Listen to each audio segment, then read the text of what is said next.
मैत्री बोध परिवार एक सोशियो स्पिरिचुअल ऑर्गेनाइजेशन जो कार्यरत है मानवीय चेतना के उत्थान के लिए। इसी हेतु से विश्व भर उनके कई प्रयासों से मानवता की सहायता, शांति का अनुभव और जीवन को प्रेममय बनाने में कार्यरत है। आपकी उन्नति के लिए, आपके परिवर्तन के लिए मैत्री बोध परिवार प्रस्तुत करता है उपनिषद, दैविकता की वाणी, परिवर्तन की कहानी। नमस्ते। आशा करते हैं आप सब कुशल मंगल होंगे। पुनः हमारी भेंट हो रही है और एक मौका आप सबसे जुड़ने का, और एक मौका जीवन में जो भी मैंने अपने दैविक मित्र मैत्रेय दादाश्री जी से पाया है, आप सभी से साझा करने का, आप सभी से बांटने का। सत्य तो ये है कि ज्ञान की धारा, प्रेम की धारा, सत्य की धारा, ये उन्हीं से मिलता है। हम तो केवल माध्यम बनते हैं। तो आज भी इस धारा में हम सब मिलकर प्रवाहित हो जाएं। अब जब ज्ञान की बात करते हैं तो फिर एक ही विचार आता है, वेद। हमारे वेदों में बहुत कुछ लिखा गया है हम सब के लिए, हमारी आध्यात्मिक उन्नति के लिए। और अभी तक हमारी समझ थी, खासकर कहूंगा कि मेरी जो समझ थी, कि उपनिषद ये वेदों से जो आया है, वेदों का जो ज्ञान कांड है वो उपनिषद है, और ये सत्य भी है। इससे ज्यादा जानकारी या समझ नहीं थी। लेकिन जब मैं दैविक मित्र से मिला, मैत्रेय दादाश्री जी से मिला, समझते समझते सत्य अर्थ उपनिषद का उनसे समझ में आया। हालांकि उपनिषद या शब्द का ही अर्थ ऐसा है कि ज्ञान के लिए, सत्य के लिए, बोध के लिए अपने गुरु के समीप बैठना, और अगर हम कहें खासकर तो दृढ़ निश्चय के साथ बैठना कि उनसे हमें जो ज्ञान प्राप्त हो रहा है, सत्य का मार्ग दिख रहा है, उसके लिए उनके समीप बैठना, ये उपनिषद है। और यही पिछले 25 वर्षों से मैत्रेय दादाश्री जी के सानिध्य में हम सब सीख रहे हैं। और अब समय है कि जो भी उनसे पाया है वो अर्पित करना, लोक कल्याण के लिए, हम सब के लिए। और इस सेशन के माध्यम से, इस सत्र के माध्यम से बस मैं अपना कर्तव्य पूरा करने का प्रयास कर रहा हूं कि जो भी पाया है वो अर्पित करूं। अब जब हम कहते हैं ज्ञान पाना, ज्ञान को सुनना, आप सब भी अभी इस समय एक तरह से उपनिषद का ही पालन कर रहे हैं, उपनिषद को ही ग्रहण कर रहे हैं। इस टेलीविजन के माध्यम से या इस सोशल मीडिया के माध्यम से जो भी आप प्राप्त कर रहे हैं, एक उपनिषद ही है हमारे जीवन का। लेकिन इसमें जो एक चीज महत्वपूर्ण है, जो कहा कि एक दृढ़ निश्चय के साथ बैठना। तो ज्ञान को जो हम सुनते हैं, जो भी सीख मिलती है, बहुत महत्वपूर्ण है। आज अभी भी आप अपने आप को टटोलें कि इतने ज्ञान की गंगा बह रही है, इतनी सीख मिल रही है। कोई एक ज्ञान, कोई एक सीख क्या हम अपने जीवन में अपनाते हैं, लागू करते हैं, उपयोग करते हैं क्या?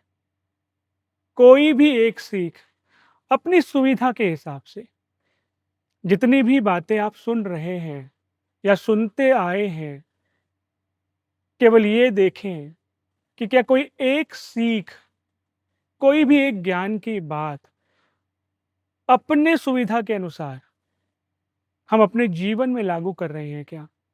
काफ़ी है एक सीख को अपने जीवन में लागू करना।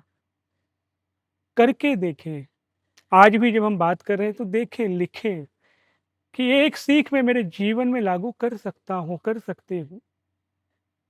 बहुत कुछ परिवर्तित होगा, सफल होगा। क्योंकि ज्ञान केवल सुनना और उसका सदुपयोग नहीं करना, ये ऐसा है कि जैसे हमें डॉक्टर ने कहा है कि आपको रोज योगा करना है, प्राणायाम करना है, और हम सुबह उठकर घंटों टीवी पर योगा करते हुए देख रहे हैं और केवल देख रहे हैं, तो केवल देखते रहना और उसको अपने जीवन में लागू करना, डॉक्टर ने क्या कहा है, योगा करना है, और केवल देखना, उससे तो कुछ भी फलित नहीं होगा। तो वैसे ही जो हम सुन रहे हैं उसमें से कुछ तो एक बात अपने जीवन में लागू करें, गांठ बांध ले कि इसको तो मैं अपने जीवन में लागू करूंगा, उपयोग करूंगा, तब जाके फलित होगा। तो दृढ़ निश्चय के साथ ज्ञान के लिए, सत्य के लिए, ब्रह्म ज्ञान के लिए, बोध के लिए अपने गुरु के निकट बैठना, ये उपनिषद। और यही बातों को अपने जीवन में लागू करना, ये हम सबकी नैतिक जिम्मेदारी है। तब जाके सफल होता है ये संवाद, ये सीख। करेंगे ना आज से हम सब मिलकर करें और औरों को भी प्रेरित करें, और हमारा आचरण ही औरों को प्रेरित करेगा। तो सुनना और लागू करना ये दो अलग चीजें हैं। एक गुरुकुल था जहां पे एक विद्यार्थी चिंतित, परेशान, एक जैसे कह सकते हैं कि कई पाठ पढ़ चुके थे, वेद का पठन कर चुके थे, अच्छे से कंठस्थ कर चुके थे, लेकिन फिर भी परेशान थे। समझ में नहीं आ रहा था कुछ चीजें, दुविधा में रहते थे। व्यवहारिक जीवन में उस ज्ञान को कैसे आगे ले जाएं, ये चिंता का विषय होता था। हालांकि हम सबका भी ये होगा कि ज्ञान को व्यवहारिक जीवन में हम कैसे लागू करें, और इसका प्रश्न का उत्तर आज के सत्र में हम धीरे धीरे धीरे कवर करने का प्रयास करेंगे। तब ये शिष्य चिंतित है, परेशान है, ज्ञान की बातें पता है, सीख रहे हैं, चल रहा है सब कुछ। गुरु जी की दृष्टि पड़ी कि क्या बात है, व्यक्ति चिंतित क्यों है। बुलाया, तूने कहा कि गुरु जी हूँ मैं चिंतित, कुछ चीज़ें हैं, समझ नहीं आ रहा है, इतना मैंने पाठ पढ़ा है, ज्ञान की बातें पता है, आप ही मेरी सहायता करें। व्यवहारिक जीवन में जब मैं कुछ भी करने जाता हूँ तब समझ में नहीं आता, हलचल हो जाती है। तो गुरु जी ने कहा ठीक है, बस कुछ ही दिनों में पूर्णिमा है, रात्रि के समय में भोजन के बाद चलेंगे, देखेंगे, चर्चा करेंगे, तुम्हारे सारे प्रश्नों का हल हम प्रयास करेंगे देने का। अब ये विद्यार्थी बड़ी आतुरता से पूर्णिमा की रात की प्रतीक्षा कर रहा है।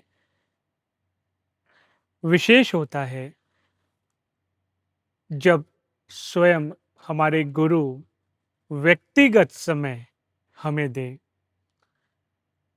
जीवन के मूलभूत प्रश्नों के उत्तर सीधे तौर से यदि उनसे मिले, ऐसे समय की प्रतीक्षा तो हर कोई करता है। आतुरता से प्रतीक्षा हो रही है, मन में प्रश्न बन रहे हैं कि जब मैं गुरुजी से मिलूंगा तो ये प्रश्न पूछूंगा, इसके उत्तर मिलेंगे, ये प्रश्न पूछूंगा, इसके उत्तर मिलेंगे। जितने भी ज्ञान है उसको व्यवहारिक जीवन में कैसे उतारे, उसके ऊपर चर्चा होगी। कई प्रश्न लिखे गए और फिर होते होते पूर्णिमा की रात आई, रात्रि का भोजन हुआ। गुरुजी को याद था कि मुझे अपने इस शिष्य को समय देना है। बुलाया और कहा चलते हैं आश्रम के बाहर, ये जो पूर्णिमा की रात है इसका आनंद लेते हुए चलते चलते बाहर बात करते हैं और चर्चा आरंभ हुई। शिष्य ने अपने जितने भी प्रश्न थे एक एक करके रखते गए। जो ज्ञान पाया है, जो ज्ञान सीखा है, उसको व्यवहारिक जीवन में नहीं उतार पाने का जो विडंबना थी, समस्या थी, उस पर अब चर्चा करते जा रहे हैं अपने गुरुजी से, और गुरुजी एक एक करके उत्तर दे रहे हैं। अब ये चर्चा चल रही है। एकाएक गुरुजी ने दिखाया कि एक सुंदर सा झील जिसमें पानी रुका हुआ सा था, उस रुके हुए जल में पूर्णिमा का जो चांद था, उसका जो प्रतिबिंब था, वो उस पर झलक रहा था। गुरुजी ने अपने शिष्य से पूछा कि झील में जो चांद का प्रतिबिंब है और ऊपर जो चांद है, जो सत्य है, दोनों में से ऊपर का जो चांद है वो और जो झील में प्रतिबिंब है वो कौन अधिक सुंदर है? किसे देखकर कौन ज्यादा मोहक है? शिष्य ने थोड़ा समय लिया, देखा झील का जो चांद था, उसका जो रिफ्लेक्शन, उसका जो प्रतिबिंब था, उसके साथ साथ जो उस जल में जो जो चांदनी का प्रकाश था, और भी जो प्रकाश के साथ छोटे से जो पेड़ पौधों का जो रिफ्लेक्शन, जो प्रतिबिंब आ रहा था, और ऊपर केवल चांद और सितारे। और फिर शिष्य ने कहा कि अधिक सुंदर, मतलब जो पूर्णिमा का चांद है वो तो सुंदर है ही, लेकिन उससे कई ज्यादा सुंदर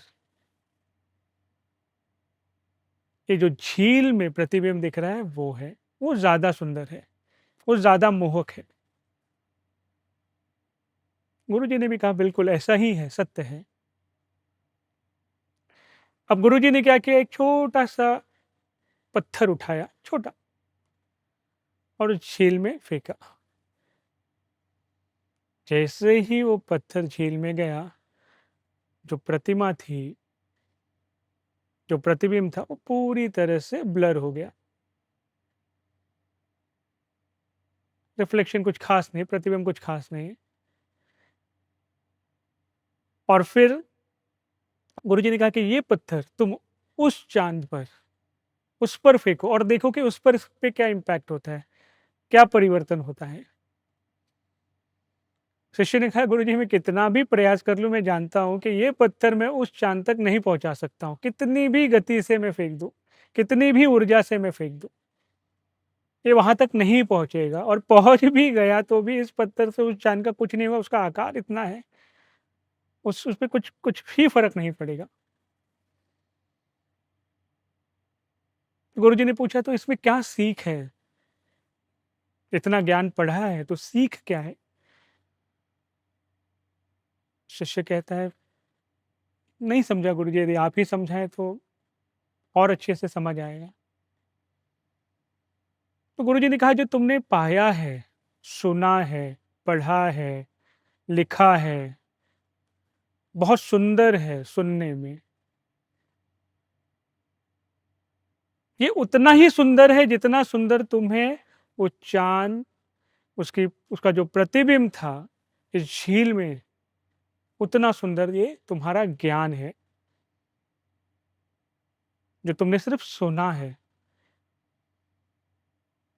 जिसका आवरण लेकर तुम घूम रहे हो कि मेरे पास ज्ञान है। ज्ञान का आवरण लेकर घूम रहे हो, सुनकर बैठे हो, पढ़कर बैठे हो। और जब ऐसा ज्ञान लेकर हम घूमते हैं तो एक छोटा सा पत्थर काफी है उस पूरे ज्ञान को तहस नहस करने के लिए। जिस तरह से उस झील में एक छोटा सा पत्थर पड़ा तो जो प्रतिबिंब था, जो सत्य नहीं था, वो पूरा ब्लर हो गया, खराब हो गया, प्रतिमा चली गई, ठीक से दिख नहीं रहा है। तो वैसे ही जीवन में जो सिर्फ सुना है, सिर्फ सुना है, छोटा सा भी यदि कठिनाई आए तो हम घबरा जाते हैं, अरे अब क्या करें। तब कहते हैं ज्ञान धरा का धरा रह जाता है। जो सत्य है, जिसको अनुभव किया है, जो भीतर गया है, जिसको हम अनुसरण करते हैं,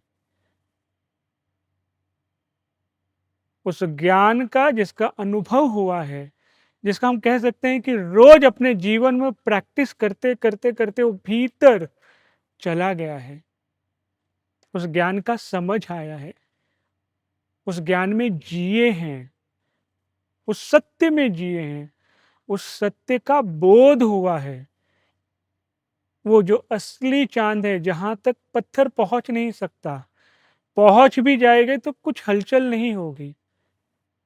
तो ज्ञान जब अनुभव में आता है, बोध होता है, तब हलचल बंद हो जाती है। तो ज्ञान को भीतर आने दे, उसका चिंतन करे, उसका मनन करे, और रोज अपने जीवन में उसका प्रैक्टिस करे, लागू करे, तब जाके कुछ अर्थ बनेगा, तब वो अडिग बनेगा, स्थायी बनेगा, उसका सदुपयोग होगा, जीवन सार्थक होगा। इसलिए वो प्रैक्टिस करना जरूरी है, जीवन में लागू करना जरूरी है। स्वयं से फिर स्वयं का निरीक्षण करना जरूरी है कि कितना समझ में आया, केवल सुन लिया या अपने जीवन में हम लागू भी कर रहे हैं। गलतियां होंगी, लेकिन धीरे धीरे धीरे धीरे वो चीज सब समझ आएगी, उतरेगा भीतर, तब जाकर वो स्थायी बनेगा, मजबूत बनेगा, आपका अपना अनुभव बनेगा वो ज्ञान। अब शिष्य को ये बातें अच्छी लगी, सुना, बहुत ज्यादा सकारात्मक, एक तरह से मोटिवेट करने वाला, ऊर्जा देने वाला। गुरु का सानिध्य ही ऐसा होता है। अब शिष्य ने पूरी बात सुनी, अच्छा लगा, और निर्णय लिया कि मैं भी अपने जीवन में, व्यवहारिक जीवन में इस ज्ञान की बात को लागू करूंगा, सीखूंगा। सीखते सीखते, ऐसा नहीं कि आज सुन लिया कल लागू कर दिया सब ठीक हो गया। समय देना पड़ता है, धीरे धीरे धीरे। अब इस शिष्य ने उसे सुना, तुरंत कहा गुरुजी अब मैं सिद्ध करूंगा, जीवन में इसे लागू करूंगा। गुरुजी ने आशीर्वाद दिया, कहा कुछ भी कभी लगे, कहीं कोई भी दुविधा आए, मैं हूं साथ, पूछ लेना। अब ये कहानी, ये उदाहरण हर कोई अपने अपने दृष्टिकोण से, अपने अपनी समझ से सीख सकता है। अब शिष्य ने, उस विद्यार्थी ने कह तो दिया मैं अपने जीवन में लागू करूंगा, अपने गुरु के सामने। जो ही अपने कमरे में गया तो ही सोचा, अरे वाह कितने सुंदर बातें करते हैं मेरे गुरुजी, कितना सुंदर उदाहरण देते हैं। मैं भी मेरे गुरु की तरह ऐसे उदाहरण दूं, ऐसी बातें समझाऊं। अच्छी बात है, ये बहुत अच्छी बात है, ऐसे विचार कि कुछ करना। अब इस शिष्य एक मन में ठान रहा है कि मैं इतना ज्ञान अर्जित करूंगा कि मैं भी ऐसे उपदेश दे सकूं, मैं इतना ज्ञान अर्जित करूंगा कि जिस तरह से मेरे गुरुजी बात करते हैं उस तरह से मैं भी बात करके लोगों को सिखाऊंगा। हालांकि सीख ये थी कि ज्ञान को अपने जीवन में लागू करो, प्रैक्टिस करो। लेकिन इस बच्चे ने सीख ये ली कि मैं भी ऐसा बनूंगा। ठीक है, इसने मेहनत की, अपने लिए एक उद्देश्य रखा और मेहनत की। जितनी किताबें थी ज्ञान की, समझ की, उस पाठशाला में, उस गुरुकुल में कड़ी मेहनत की इस बच्चे ने, कंठस्थ किया, हर एक चीज को अच्छी तरह से याद किया। कक्षा में प्रथम आया, गुरुजी भी खुश हुए, अच्छा है तुमने अच्छा ज्ञान का अपने अभ्यास किया है। इस शिष्य ने कहा, नहीं गुरुजी, मैं कक्षा में नहीं पूरे गुरुकुल में प्रथम आना चाहता हूं। गुरुजी ने कहा, ये तो और अच्छी बात है, उसके लिए जो ज्ञान दिया जा रहा है उसे प्रैक्टिस करो, अपने जीवन में लागू करो और धीरे धीरे सेवा भावी होकर चीजों को सीखो। लेकिन शिष्य के भीतर तो कुछ और चल रहा है कि मुझे वहां पहुंचना है जहां मेरे गुरु हैं। ठीक है, अभी विचार वैसा ही है। उसने आकर गुरु से आग्रह किया कि गुरु जी, मैंने लगभग अपने गुरुकुल की सारी किताबें अच्छे से कंठस्थ कर ली है, हर एक प्रश्न का उत्तर मुझे आता है, इसलिए मैं आपसे आग्रह करता हूं कि आप घोषित करें कि इस पूरे गुरुकुल में मैं श्रेष्ठ हूं, सबसे आगे हूं। गुरुजी ने कहा, बहुत अच्छी बात है कि तुमने ये सब कंठस्थ से किया है, लेकिन श्रेष्ठ घोषित करने के लिए तुम्हें जो इस वर्ष का प्रथम, जैसे हमने कहा है कि ये सबसे ज्यादा श्रेष्ठ है, उसे पराजित करना होगा, शास्त्रार्थ करना होगा, जो भी पुस्तकें पढ़ी उसका प्रश्न उत्तर होगा। इस शिष्य ने तुरंत ही मान लिए, करते हैं, कंठस्थ था सब। और फिर शास्त्रार्थ हुआ और ये शिष्य विजेता हुआ और गुरुजी ने घोषित किया कि शिष्यों में ये प्रथम है, विजेता है। अब इस शिष्य ने सुना कि शिष्यों में मैं प्रथम हूं, पूरे गुरुकुल में मैं अभी तक प्रथम नहीं हूं। फिर वो गुरुजी के पास जाता है, बोलता है, गुरुजी, मुझे पूरे गुरुकुल में प्रथम होना है, उसके लिए आप बताएं। गुरुजी ने कहा, उसके लिए आपके जो आचार्य हैं उनके साथ आपको शास्त्रार्थ करना होगा। शिष्य ने कहा, मैं अपने आचार्य से भी करूंगा। शास्त्रार्थ हुआ। इस शिष्य ने कड़ी मेहनत की थी और अपने आचार्य को भी शास्त्रार्थ में पराजित किया। अब गुरुजी कहते हैं कि आचार्यों में तुम श्रेष्ठ घोषित किए जाते हो। अभी शिष्य कहता है, आचार्यों में मतलब अभी भी मैं इस गुरुकुल में प्रथम नहीं हूं, मैं अभी तक वो पदवी नहीं प्राप्त कर चुका हूं। गुरुजी ने कहा, नहीं, उसके लिए तुम्हें परमाचार्य जो हैं उन्हें पराजित करना होगा। दिन आया, परमाचार्य जी के साथ बैठे, शास्त्रार्थ हुआ, कई दिनों तक शास्त्रार्थ चला और अंत में ये शिष्य विजयी हुआ। अब गुरुजी ने फिर से घोषणा की कि परमाचार्य में तुम प्रथम हो। अब ये शिष्य कहता है, गुरुजी, आप पूरे गुरुकुल में मुझे प्रथम क्यों घोषित नहीं कर रहे हैं? गुरुजी ने कहा, क्योंकि इस गुरुकुल का अधिपति मैं हूं, तो जब तक मैं हूं तब तक तुम प्रथम कैसे हो सकते हो? तो इस शिष्य ने कहा कि गुरुजी, फिर मैं आपके साथ शास्त्रार्थ करूंगा। गुरुजी बड़े प्रसन्न हुए कि अच्छा है, आप मेरे साथ शास्त्रार्थ करना चाहते हैं, तो आप दिन चुनिए, बताइए, बैठिए, हम करते हैं शास्त्रार्थ। तुम यदि विजयी हुए तो पूरे गुरुकुल में मैं तुम्हें प्रथम घोषित करूंगा। लेकिन इस शिष्य ने कहा कि गुरुजी, अभी तक जितना भी शास्त्रार्थ हुआ उसमें आपने निर्णय लिया है, आप थे जिन्होंने बताया कि कौन उत्तीर्ण हुआ, कौन विजयी हुआ। अब यदि आपका और मेरा शास्त्रार्थ होगा तो उसमें कौन निर्णय लेगा? आप स्वयं निर्णय तो ले नहीं सकते, क्योंकि आप स्वयं मेरे साथ शास्त्रार्थ कर रहे हैं।